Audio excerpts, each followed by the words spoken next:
Trump's tariff tantrums are growing, and White House trade advisor Peter Navarro leveled fresh charges against India over its purchase of oil from Russia, alleging the country is a laundromat for the Kremlin. Now, let's be clear, by Trump's yardstick, whole of Europe and China should come under the same definition. In fact, the fact that it's not tells you the hypocrisy and doublespeak that's really at play.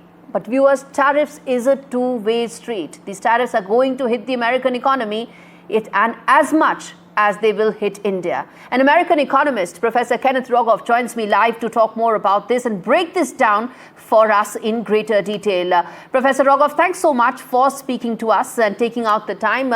Let me first start by asking you, in terms of the overall impact on the American economy. You've written extensively about the debt levels for America. You've written about the fact that they are increasing and how they will be impacted. The first answer I want to ask from you is around the fact that how much do you think debt levels will be impacted further, more so with the big beautiful bill that has actually come about by the Trump administration? Well, I don't think there's any question that one of the biggest vulnerabilities of the U.S. economy is indeed the debt burden, which is now reaching its all-time record for federal debt anyway. And what's changed is that today interest rates are much higher. For years, particularly during the 2010s, the U.S. incredibly increased its debt. It went from 60% to 90% to 120%. And there were certainly people who said it's too high, but then many others said, oh, don't worry, interest rates will always be low. They'll never go up. In fact, many major economists, Larry Summers, Paul Krugman, Olivier Blanchard, Ben Bernanke, to name a few, were saying this. But of course, now they're higher. And when interest rates are higher, as anybody who borrows money knows, it's a lot more painful to pay. On top of that, there's very little appetite in either party, the Democratic Party or the Republican Party, to rein in these deficits that are adding to the debt. The deficit is how much new borrowing you do every year. That's also at a peacetime record, excluding the years immediately after the global financial crisis or the first year of the pandemic. And so we're in a situation where the debt's very high, it's galloping out of control, and the US is probably much less resilient to a shock than it had been. On top of that, the trade war makes it much harder because Donald Trump says he wants to have smaller deficits, smaller trade deficits. But the flip side of running a trade deficit is inflow of capital that's financing the deficit. And that's been keeping American interest rates down also. So I think there are a number of factors around the debt which are important. And then lastly, both parties, the Democrats and the Republicans, are becoming less friendly to independence of the Federal Reserve. They don't see it as necessary. They don't think it's needed in the extreme they view that we have it. Okay. And if the Federal Reserve loses its independence, that's going to lose the inflation anchor that's been holding things together. And that too is a concern. And finally, I don't expect this to blow up tomorrow. Rather, crises happen when you have high debt, when you have political paralysis, and when a shock catches you on your heels. We haven't had that yet, but of course, eventually we will. Okay. We're talking about the health of the American economy, and by all yardsticks, experts feel that the tariff war it has initiated with the world, including India, is going to hurt the American economy as well. Your take on that? Well, I think they will certainly hurt growth over the long run.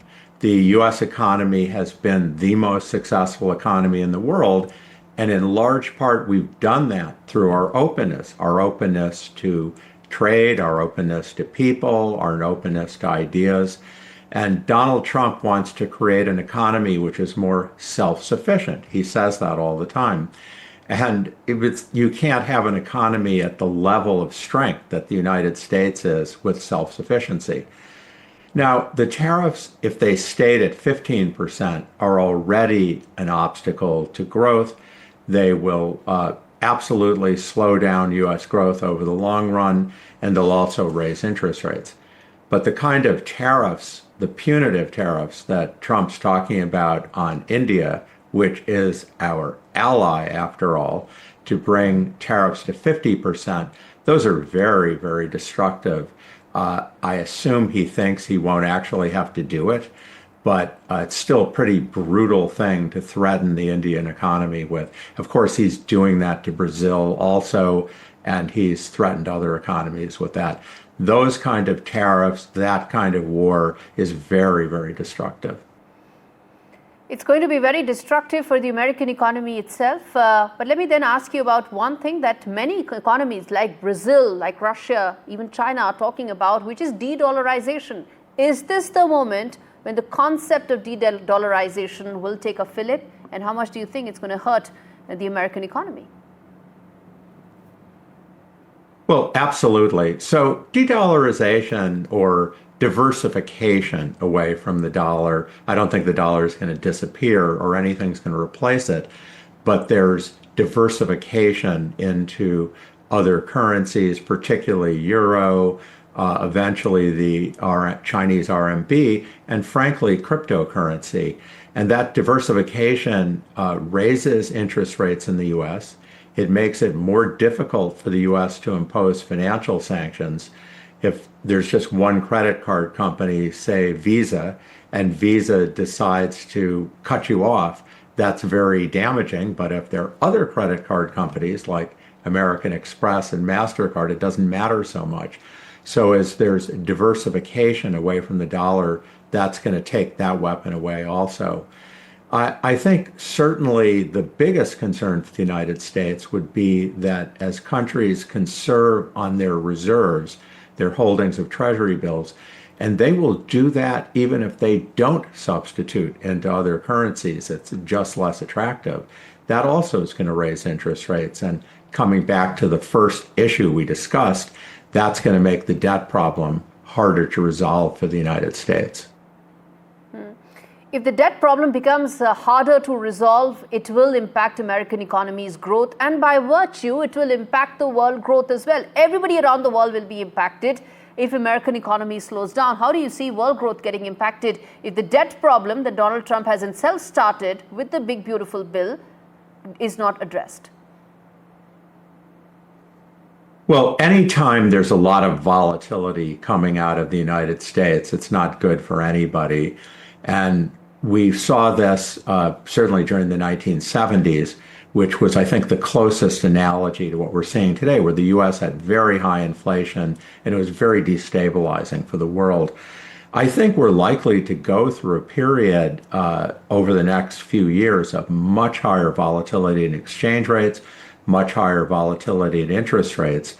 The big question is whether we do get a burst of inflation to try to temporarily resolve the debt problem. And if that happens, of course, it's destabilizing for the whole world. I mean, it's bad if China goes into recession. It's bad if Europe goes into recession, but it's particularly bad if there's volatility coming from the United States.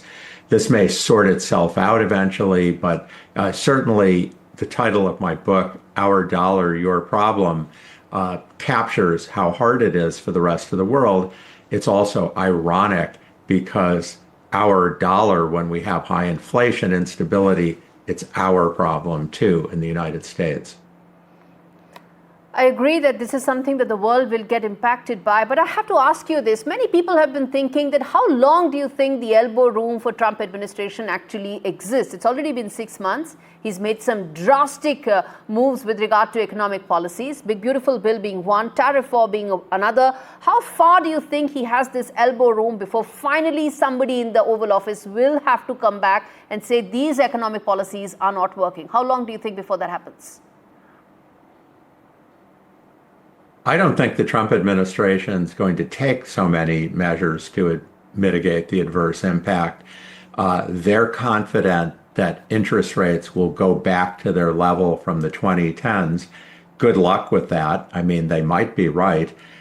They also think growth is going to be so amazing that tax revenues are going to go up. And I think, although I'm a big believer in AI, I think that too is overly optimistic. The one thing the Trump administration's done to really try to aggressively tackle the debt problem is to pass this new bill making dollar stable coins much more integrated into our financial system, with the hope that the rest of the world will somehow want to hold a lot of these. That may be, it's a big issue, but I think what they're overlooking is that the stable coins, as they envision them, will also facilitate tax evasion, illegal activity, not just in India, Europe, China, but in the United States. And they may cause more, they may cause more problems than the Trump administration seems to realize. Of course, Trump himself holds billions of dollars in Bitcoin, and the optics of this from a conflict of interest point of view are very bad. Not one for giving much importance to optics, is it, as far as Donald Trump is concerned? Final question, Professor Rogoff, which is that 27th of August is when the secondary tariffs kick in for India. How do you see the larger India-US relationship post these 50% tariffs that are levied on, quote-unquote, an ally or a partner that US describes India as? I mean, this is a very costly measure politically. I mean, economically, it's not as big as it seems because Russian oil now, the price India is paying is not that much less than the world market prices. We're in a time where there's a global oil glut to some extent, and it's not that severe. But the optics, the supposed friendship between Trump and Modi, India's, it's not good for that. I mean, India's the coming giant. China's growth is slowing down. India's accelerating. India is becoming, or has become, the fourth largest economy. It's extremely important. And, you know, taking this measure of basically beating up on India in order to impose sanctions, while understandable from one perspective, I think the Trump administration really underestimates the damage. They think they can just fix it. They think they can just say, just kidding, tariffs are going away, we never really meant it. But I think they underestimate how sensitive India rightly is to being treated this way. So I'm very concerned about that going forward. I think this is one area where the Trump administration may be doing lasting damage. He thinks he can fix it quickly. I hope so. I don't know.